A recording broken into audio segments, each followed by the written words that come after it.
hello friend, this is Nadeem and you're watching my YouTube channel Technologies Nadeem। ईश्वर से यही प्रार्थना है कि किसी को ब्लड ट्रांसफ्यूज़न या ब्लड चढ़ाने की आवश्यकता ना पड़े, पर यह सच है कि कब किसको क्या ज़रूरत पड़ जाए, क्या इमरजेंसी पड़ जाए, कौन जानता है। प्राकृतिक आपदा हो या कोई एक्सीडेंटल घटना हो, आने वाली आपदा के बारे में कोई नहीं जानता है। तो इससे निपटने के लिए दुनिया भर की सरकारें हमेशा रेडी रहती हैं। अभी रिसेंटली जो अर्थक्वेक आया मोरक्को में, तो वहाँ पे कितने लोगों की जानें चली गई। इससे पहले जो तुर्की में भूकंप आया था, तो वहाँ पे हज़ारों लोगों की जानें चली गई। तो इस तरह से प्राकृतिक आपदाएं आती रहती हैं और मेडिकल इमरजेंसी होने पे क्या होता है कि हॉस्पिटल्स के अंदर बहुत ज़्यादा भीड़ हो जाती है, बहुत सारे पेशेंट्स आते हैं और उन पेशेंटों में कुछ पेशेंट ऐसे रहते हैं जिनको एकदम सीरियसली ज़रूरत होती है ब्लड ट्रांसफ्यूजन की। तो हम देखते हैं कि कौन कौन से पेशेंट्स में ब्लड चढ़ाने की ज़रूरत होती है और क्यों होती है, और जो ब्लड डोनेट करने वाले डोनर होते हैं वो कितने तरह के होते हैं, उनका सिलेक्शन कैसे होता है और किस तरह के डोनर से बचना चाहिए। ठीक है, तो वीडियो को आगे कंटिन्यू करते हैं, आप लोग वीडियो में बने रहिए। तो ब्लड ट्रांसफ्यूज़न एक तरह एक लास्ट ऑप्शन होना चाहिए, क्योंकि इसका थोड़ा बहुत रिएक्शन ज़रूर होता है। वैसे तो ये ब्लड टेस्टेड होता है बहुत सारी बीमारियों के लिए, जैसे कि एसटीडी सेक्सुअली ट्रांसमिटेड डिजीज़ के लिए ये टेस्टेड होता है, और ये कोई भी टेस्ट पॉजिटिव नहीं होता है, यानी कि जो ब्लड होता है सारी बीमारियों के लिए निगेटिव होता है। बट फिर भी ये ब्लड 100% सेफ नहीं होता है। तो blood transfusion should be last option. ये नहीं कि थोड़ा सा प्रॉब्लम हो जाए कि ब्लड चढ़ा लिया, नहीं, blood transfusion should be the last option. Okay, जैसे अगर हम कोई ब्लड चढ़वाते हैं, मान लीजिए किसी पेशेंट ने कोई ब्लड चढ़वाया, बट वो टेस्टेड ऑलरेडी टेस्टेड होता है कि उसमें कोई बीमारी नहीं होती है। बट अगर जो डोनर है उसको कोई ऐसा इन्फेक्शन हुआ है, मान लीजिए उसको HIV का इन्फेक्शन हुआ है, और वो क्योंकि HIV का इन्फेक्शन जो होता है उसका जो विंडो पीरियड होता है 3 महीने होता है, तो 3 महीने तक पेशेंट का ब्लड टेस्ट अगर करेंगे तो निगेटिव आता है। ठीक है, अगर किसी पेशेंट को आज इन्फेक्शन हुआ है तो आज से लेकर 3 महीना तक उसका विंडो पीरियड होता है। इस बीच में कोई भी जांच करेंगे HIV की तो वो निगेटिव आता है। बट अगर पेशेंट ने इसी बीच में जाके ब्लड ट्रांसफ्यूजन कर दिया विंडो पीरियड में, तो इसका पेशेंट का ब्लड HIV पॉजिटिव होगा। बट ऐसा कोई टेस्ट नहीं है अभी जो उसको डिटेक्ट करे। ठीक है, तो होता क्या है, अगर किसी पेशेंट को वही निगेटिव वाला ब्लड किसी को चढ़ गया तो वो पेशेंट HIV पॉजिटिव हो जाएगा या होने की संभावना होती है। इसीलिए कहा जाता है कि ब्लड ट्रांसफ्यूजन से एक अच्छा ऑप्शन नहीं है।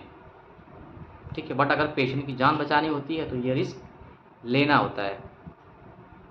ठीक है, तो वीडियो में आगे बढ़ते हैं और देखते हैं कि ब्लड डोनर कितने तरह के होते हैं।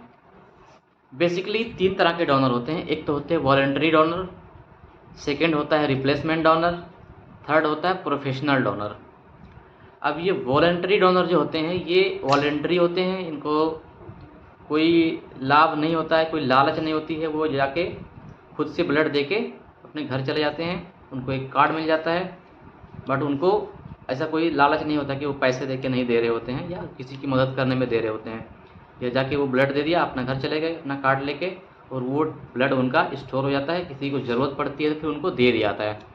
दूसरा होता है रिप्लेसमेंट डोनर। रिप्लेसमेंट में क्या होता है, जैसे किसी का रिलेटिव अगर एडमिट हुआ है, ठीक है, और उसके पेशेंट को ब्लड की ज़रूरत है, तो होता है क्या है कि पूछते हैं कि कौन ब्लड देगा, तो जो भी रहते हैं रिलेटिव हैं, भाई है, बहन है, और भी कोई है, ठीक है, वो लोग ब्लड देते हैं, तो उसके बदले उनको दूसरा ब्लड मिलता है। तीसरा आता है प्रोफेशनल डोनर। ये जो प्रोफेशनल होते हैं, तो कुछ ये प्रोफेशनल टाइप के होते हैं जो पैसा लेके ब्लड देते हैं।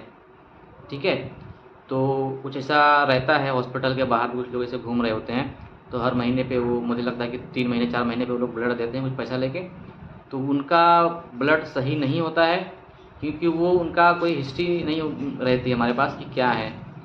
कुछ वो चर्सी टाइप के भी लोग रहते हैं, पहले तो बहुत चलता था, थोड़ा सा अभी उस पर लगाम लगा है। तो ये प्रोफेशनल डोनर से बचना होता है, ठीक है। अच्छा, नेक्स्ट आगे बढ़ते हैं कि सिलेक्शन ऑफ डोनर। डोनर का सिलेक्शन जब हम करते हैं तो क्या क्राइटेरिया है उसका। तो अगर हम एज देखेंगे तो एज में उसका 18 प्लस एज होना चाहिए। वेट उसका होना चाहिए 55 किलो, 55 केजी का वेट होना चाहिए, और कोई भी उम्र हो 18 के ऊपर। ओके। नेक्स्ट आता है हेमोग्लोबिन। हेमोग्लोबिन उसका होना चाहिए 12.5 से ऊपर, ठीक है। और जो उसका ब्लड प्रेशर होना चाहिए नॉर्मल एज पर एज, यानी कि एज के हिसाब से ब्लड प्रेशर उसका नॉर्मल होना चाहिए।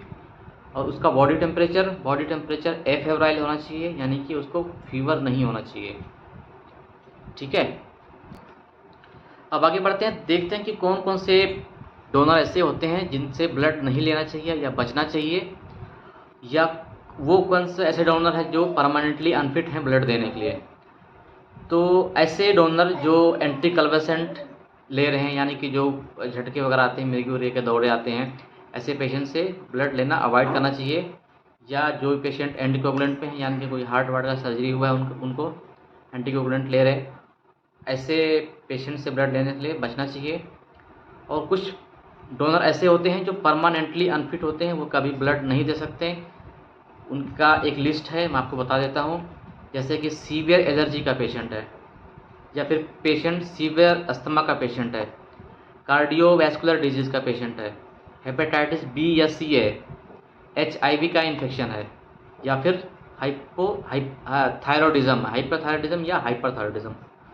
तो ये पेशेंट हैं 5 तरह के जो परमानेंटली अनफिट हैं, ये कभी ब्लड नहीं दे सकते।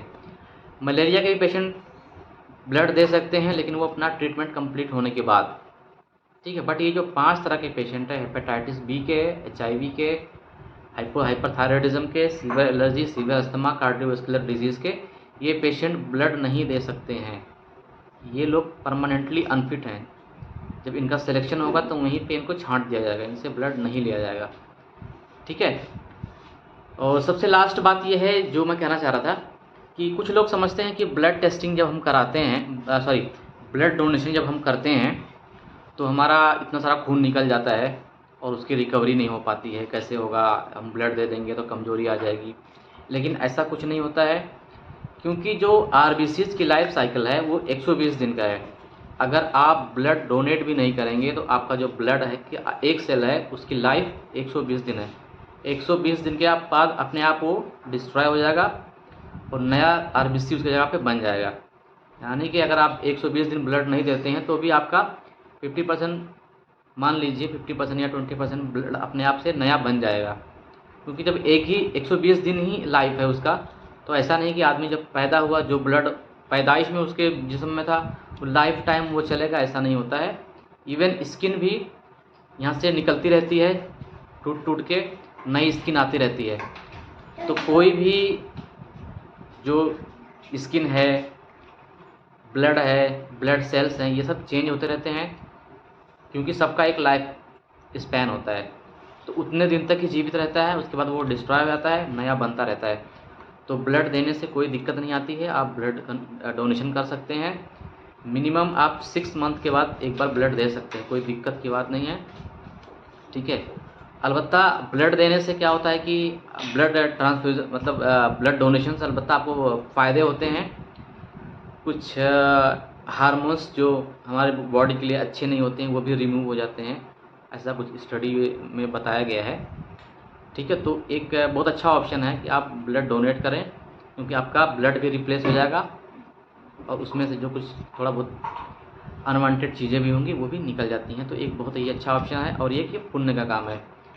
तो आप लोग ब्लड डोनेशन से ना डरें, जब भी आपको मौका मिले आप डोनेशन कर सकते हैं। बस शर्त यह है कि आप फिट हों, आपको कोई बीमारी ना हो, तो आप बिंदास जाके ब्लड दीजिए। आपकी उम्र है, आपका वेट, आपका स्वास्थ्य ठीक है, आप बिंदास ब्लड दे सकते हैं, डरने की कोई बात नहीं है, ठीक है। तो आज का था ये वीडियो।